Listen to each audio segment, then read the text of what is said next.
Genetic engineering का कमाल देखिए, जेनेटिक इंजीनियरिंग है क्या। जेनेटिक इंजीनियरिंग का बुनियादी ताल्लुक तो जीन से है। यूँ समझ लें कि इस टेक्नोलॉजी ने इंसान पे ये बात वाज़े की कि हर चीज़ जो लिविंग ऑर्गेनिज्म है, जिंदा जानदार चीज़ है, वो किसी बीज से बना है। किससे? उससे पहले तो हमारा ये फ़लसफ़ा था ना कि कुछ चीज़ें कायनात में जो फल हैं, सब्जियां, दरख्त हैं, वो तो बीजों से बनते हैं, लेकिन हैवानात, इंसान ये बीजों से नहीं बनते, इनका बीज नहीं होता। जेनेटिक इंजीनियरिंग ने ये दुनिया को बताया कि नहीं, हर जिंदा चीज़ का बीज होता है। अब हर जिंदा चीज़ के बीज को समझना और समझने के बाद उसको अपनी मर्जी से उसमें तगय्युर और तबद्दुल ला के बेहतर से बेहतर नस्ल तैयार करना, इसको जेनेटिक इंजीनियरिंग कहते हैं। पता नहीं मैं अपनी बात आपको समझा सका या नहीं, कि हर चीज़ की बुनियाद बीज है, सीड, बीज। उस बीज की हैयत को समझना और समझने के बाद उस बीज में अपनी मर्जी से तब्दीलियां लाना, तगय्युरात लाना और अपनी मर्जी की अनवा व इक़साम उससे तैयार करना, इसको जेनेटिक इंजीनियरिंग कहते हैं। अब इसकी इब्तिदा इंसान ने की। पहले तो शुरू में जो बीज अवेलेबल थे उन्हीं पे बातचीत शुरू की इंसान ने।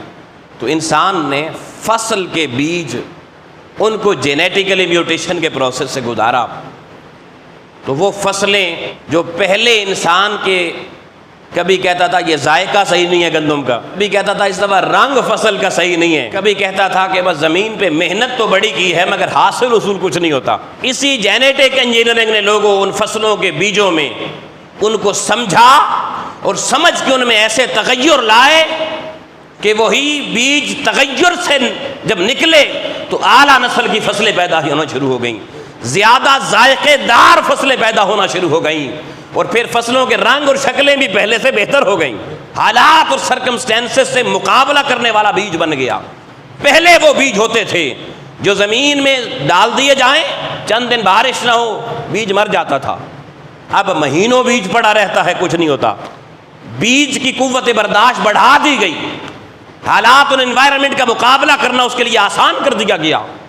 और यूं इंसान जिस जमीन से उतने ही दाने बीज के डालकर एक मन गंदम हासिल करता था, अज़ीज़ान मोहतरम अब उससे 15-20 मन हासिल कर रहा है। दुनिया में कहते हैं इंसान की तादाद बढ़ गई, आबादी बढ़ गई।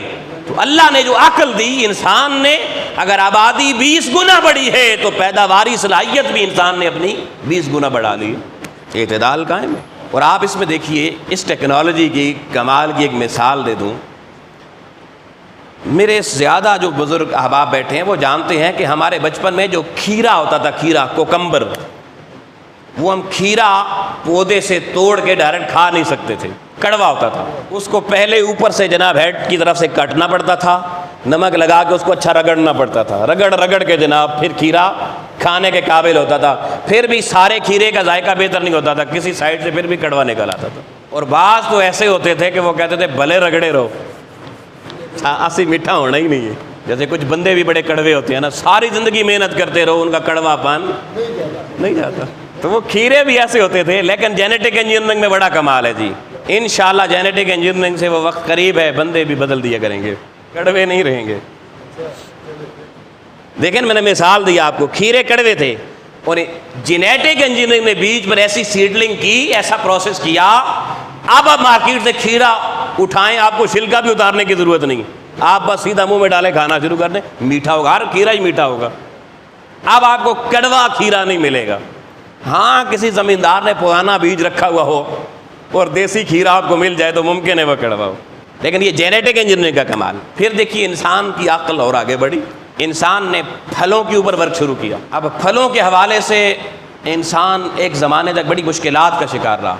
फल बहुत सिर्फ मौसमी होते थे, चंद दिनों तक महदूद होते थे, वो भी को मौसम का तगय्युर और तबद्दुल हुआ, फल ख़त्म हो गए और फिर पूरा साल फल खाने को नहीं मिलते थे। फिर फल सिर्फ मखसूस एरियाज़ में, मखसूस ज़मीनों पे उगते थे, फलों वाले बूटे। हर ज़मीन पे आप फलदार पौधे नहीं उगा सकते थे जी, हमारी आबो हवा नहीं मानती जी उसको। लेकिन जेनेटिक इंजीनियरिंग का कमाल देखिए, फलों के बीजों पर ऐसा इंसान ने तनव्वुर लाया, उनके अंदर ऐसी तब्दीलियां और तगय्युर लाया कि आज फलदार दरख्त आपको उन ज़मीनों में भी नज़र आते हैं जिन पे 50 साल पहले नहीं होते थे। ہر طرح کی زمین میں اور ہر طرح کے سرکمسٹانسز اور ہیومیڈیٹی اور انوائرمنٹ کا مقابلہ کرنے کی صلاحیت ان پودوں میں موجود ہے۔ اب باغ آپ کو ہر علاقے میں ملیں گے۔ پھر آپ دیکھیے کمال اس ٹیکنالوجی کا، اس جینیٹک انجینئرنگ کا۔ سویڈن کے اندر بڑے اس جینیٹک انجینئرنگ پھلوں کے اس پہ بڑے تجربات ہوئے ہیں، اور سویڈش جو ان کا قومی ٹیلی ویژن چینل ہے اس نے کچھ عرصہ پہلے سویڈن کے جو بوٹنسٹ ہیں، یعنی پودوں کی اس ٹیکنالوجی کے ماہرین ہیں، ان کو دکھایا کہ انہوں نے سویڈن کی سرزمین پر ایسے پھلدار پودے اگا لیے کہ ہے زمین سے نکلنے والا ایک ہی پھلدار پودا۔ مثلا وہ سٹرس فروٹ تھا، سٹرس فروٹ، لیمو کا پودا، اب زمین سے ایک ہی پودا نکلا، اوپر اس کی مختلف ٹہنیاں ہیں، ایک ٹہنی پر لیمو لگے ہوئے ہیں، دوسری ٹہنی پہ کنو لگے ہوئے ہیں، تیسری ٹہنی پہ چکوترا لگا ہوا ہے، چوتھی ٹہنی پہ موسمی لگی ہوئی ہے، پانچویں ٹہنی پہ ریڈ بلڈ لگا ہوا ہے۔ ہر ٹہنی پہ الگ سٹرس فروٹ لگا دیا کہ انسانی ضرورت بجائے اس کے کہ 10 درختوں سے پوری کی جائے، ایک ہی درخت سے پوری کر لی جائے۔ اللہ اکبر، اللہ کی دی ہوئی عقل دیکھیے، ایک ہی درخت پہ سارے پھل اکٹھے نظر آ رہے ہیں۔ اس وقت دنیا نے یہ ٹیکنالوجی حاصل کر لی ہے جینیٹکلی۔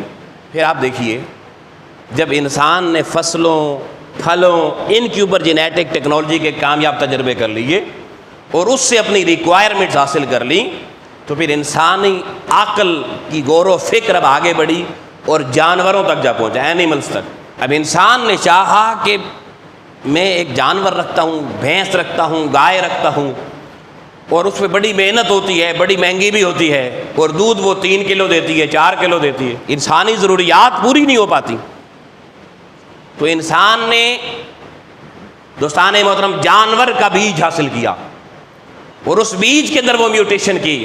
جب میوٹیٹ کر کے اس بیج کو انوکیولیٹ کیا گیا باڈی آف اینیمل میں، تو اب دنیا میں ایسی گائے کا وجود پریکٹیکلی موجود ہے جو ایک دن میں 125 لیٹر دودھ دیتی ہے۔ اتنی بڑی ٹینکی، جتنی پانی کی ٹینکیاں آپ نے گھروں میں لگائی ہوئی ہیں، ٹینکی تو اللہ نے لگائی ہوئی ہے، انسان نے صرف اس میوٹیشن جینیٹک انجینئرنگ کو سمجھا ہے، قدرت کے راز کو سمجھا ہے، اس راز کو سمجھ کے اس پہ ورک کیا ہے، اللہ نے اس کی عقل کا چراغ جلا دیا ہے۔ 125 لیٹر دودھ ایک دن میں انسان نے حاصل کرنا شروع کر دیا۔ پھر آپ کے ویٹنری ڈاکٹر اب آپ کے ملک میں بھی اس لیول پر موجود ہیں۔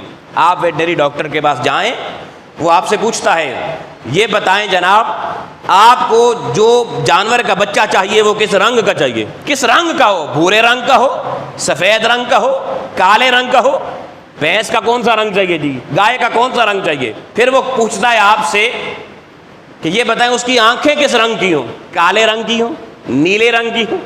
پھر وہ کہتا ہے آپ کو کون سی نسل کی گائے چاہیے، نیلی راوی چاہیے، آسٹریلین چاہیے۔ ویٹنری ڈاکٹر آج کل آپ سے پوچھ رہا ہے، آپ ڈاکٹر سے پوچھے ڈاکٹر صاحب بھائی وہ تو جو اللہ کی مرضی ہوگی وہی پیدا ہوگا، یہ آپ آنکھیں، یہ جو رنگ ہے، یہ جو نسل ہے، یہ آپ کو کس نے بتایا؟ وہ کہتا ہے جناب ایسی بات نہیں، میرے پاس بیج موجود ہے، میں وہ جو مدر کاؤ ہوگی، گائے ہوگی، اس میں وہ بیج انیکولیٹ کروں گا، اور اس بیج کے اندر ہم نے ایسی میوٹیشن کی ہوئی ہے کہ جو بچہ پیدا ہوگا جو آپ چاہیں گے رنگ بھی وہی ہوگا، نسل بھی وہی ہوگی۔ یہ جینیٹک انجینئرنگ کے کمالات بتا رہا ہوں۔